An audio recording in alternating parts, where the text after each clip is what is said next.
We all struggle with nailing great wildlife shots that we're proud of. In this video, I cover the accessories for wildlife photography that will actually make a difference and make an impact on your wildlife photography.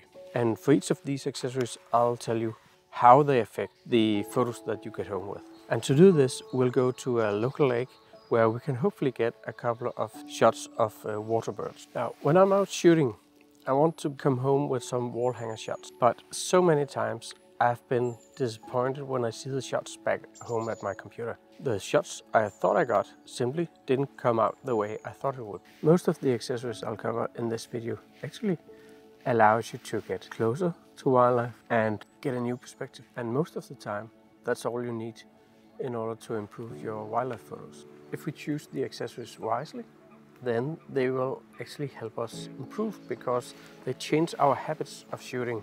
Not improving is actually often a matter of having bad habits. So let's try not to go overboard in just getting all the accessories out there. If it really doesn't change your chances of getting home with a great shot, then it's useless. To get success in wildlife photography, you have to be willing to spend time researching and observing and learning about animal behavior. So the first thing on our list is a pair of binoculars. So how do a pair of binoculars change your wildlife photos? Researching your subject and how it moves and behaves is essential in finding out where to position yourself for getting the best shots.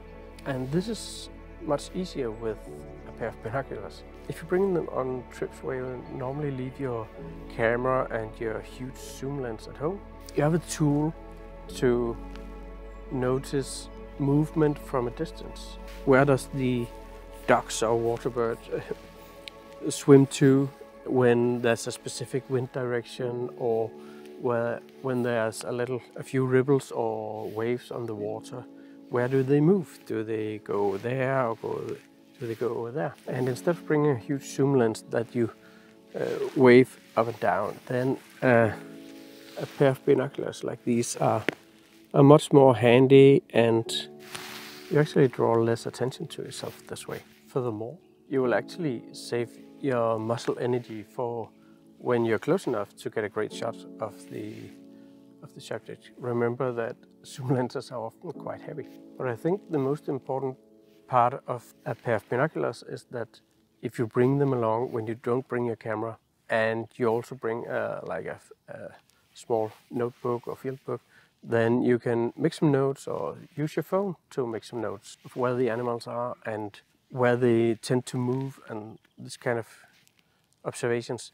And this will really help you out when you can see that the weather forecast is like this and that, and then you know actually where there's a high probability that the birds will be. And for making these kind of essential observations, a pair of binoculars are very handy. It's really amazing out here. Not a lot of noise, not so many people around. Still, even though the sun isn't shining, I love it. Anyway, I hope you enjoy this video, and please let me know in the comments below if there's anything I could do differently, and make sure to hit the like button and subscribe. Anyway, I think it's time to move on. There are some other places that I want to check out if they're good for photographing later today or maybe tomorrow. So the next accessory that I recommend and that I do believe will change your wildlife photography is a solid tripod and a tripod head. Now, this may seem like too common or too obvious to be something that changes your wildlife photography, but in reality, I think that most of us rely too much on image stabilization. Remember that even though we have image stabilization and we can maybe handhold at lower shutter speeds, most of us don't have the practice to do that. Even when we're just hand-holding the camera like this, it can be hard to keep the focus point over for instance, the bird's eyes without shaking a bit and missing focus. If we don't have practice with hand-holding, then we'll still miss a great deal of shots. that could have been great if we just used the tripod.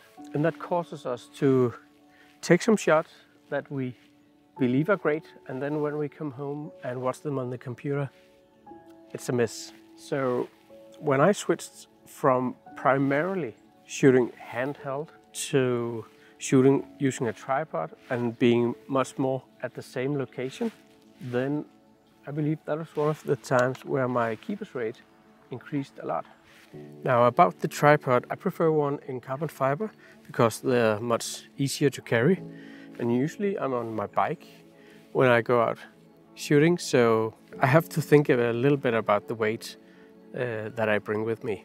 Also, you can get different kinds of legs. I prefer the one with like snap locks instead of the ones where you twist to lock, because I think they're more easily destroyed if sand comes into the joints. I generally prefer a gimbal head.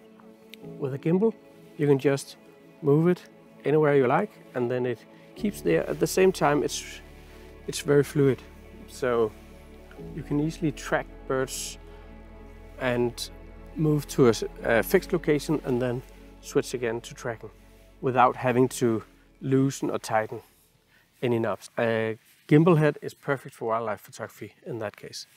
Now, in the beginning of this video, I told you that most of the accessories is about getting closer to wildlife. And in my experience, you get closer by being stationary instead of moving around, but that's a whole other discussion. You also get some great chances of meeting wildlife when you're just walking with your camera. But often, at least in my case, I'll see the backside of the animal because they're running away from me when they hear me. So it's often not great shots. So changing my habits to becoming more stationary or at a fixed location by using a tripod setup actually improved my wildlife photography. Now, to better show the next accessory on our list, I've moved in a little closer to some vegetation. Instead of spending thousands of dollars on a new lens or even a teleconverter, then actually investing a little bit of money in a bit of camouflage will, in my opinion, do you more benefit. The main thing about not being able to get closer to wildlife is because you scare them away. I suggest that you start off by using the lens that you already have and then learn to go a little bit unnoticed. You can either, especially if you use a tripod setup, then a hide that you can pop up. It's very useful. Or what I have today is a lens cover and a ghillie blanket, I believe it's called. So if you use a portable hide, then you can set it up, leave it there, and then after a couple of days or something like that, then you get in the hide at the cover of darkness in the morning, and then you just sit and wait, and then when it gets a little bit brighter, then the animals that you're trying to capture won't know that you're there. In this way, a pop-up hide is very useful, but sometimes you just want something that where you can cover yourself like in a minute or something like that, and stay put and wait until the animals get closer to you. And for this, these kind of accessories are very useful. So let me just try if I can get this one on, and then there should be some place for the tripods. So far for the camera. Now that we got that out of the way, then let's try to see if we can use this ghillie blanket as well. Some like to drape themselves or put this ghillie blanket like this over them and then sneak closer. But in my experience, it doesn't work. But maybe it works for you or other people. But I tried it once and it got stuck in everything. So instead, what I prefer is to simply stay put with it at one spot. Of course, if I was further up against the trees, then I would be even more unnoticeable. But the main thing here is actually just to break up your outline, so you don't have the contour or the shape like a human. So by simply going under here, I can go fairly unnoticed. A ghillie blanket like this is a simple solution. And then you just sit under it, try not to move too much, and then in like 20 minutes, 30 minutes, then animals will tend to get closer to you. Of course, it's important to find a position where you're comfortable to sit for an extended period of time. Maybe if you lean up against a tree, it's a little more comfortable. So in this way, a simple camouflage option will actually both save you a lot of money on a big lens. I don't say that you should never get a bigger lens. So especially if you're starting out, a bit of camouflage is one of the best things that you can invest in to increase your chances of going unnoticed and getting shots of birds or deer or whatever when they behave naturally and they are not even aware of you being there. Now, in the beginning of this video, I promised you that the accessories we would look at would be something that really made an impact on your wildlife photography and something that would change your behavior. And this little piece of accessory I got here is actually one of the things that made the biggest impact on my wildlife photography. It's a ground pot. This particular one is a Platypod Extreme. With this, you have these kind of spikes that you can adjust both in height and the way they turn. It can actually fit any surface. So if I just get my gimbal head, and for my gimbal head I needed a bit of a spacer, so I can screw it on or mount it. The spacer is one that came with an accessory kit. It's an Accesories plate that you can use as a spacer, because it's a bit tight here from the center until where the spikes appears. So you may not have enough room for your tripod head to fit. So if you just use an Accesories plate, whatever, then you can easily mount your gimbal head or tripod head or whatever. Now I can really enjoy the benefit of a gimbal head and being very close to the ground. For me, this has become one of my favorite ways of shooting wildlife, because when you're so low to the ground, it's very easy to separate your subject from the background. The background is like on the other shore. So if I was standing up, pointing down, then the background would be the water just behind it.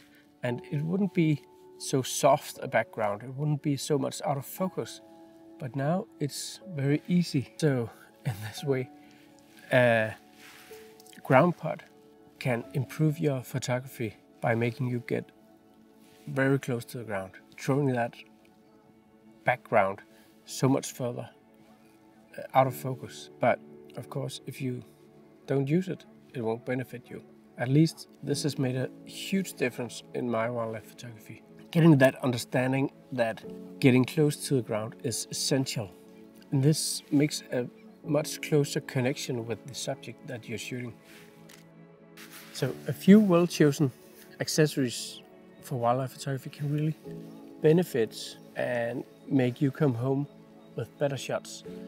But you can also end up spending a lot of money on gear that you don't need. And this money, when you sum it up of all the accessories you could buy that don't affect your photography, and this money could have been used on a better lens. Now, speaking of lenses, if you take a look at this video right here, then you can see my review of this lens, the Tamron 150 to 600 mm, and how to best use it for wildlife photography. See you over there.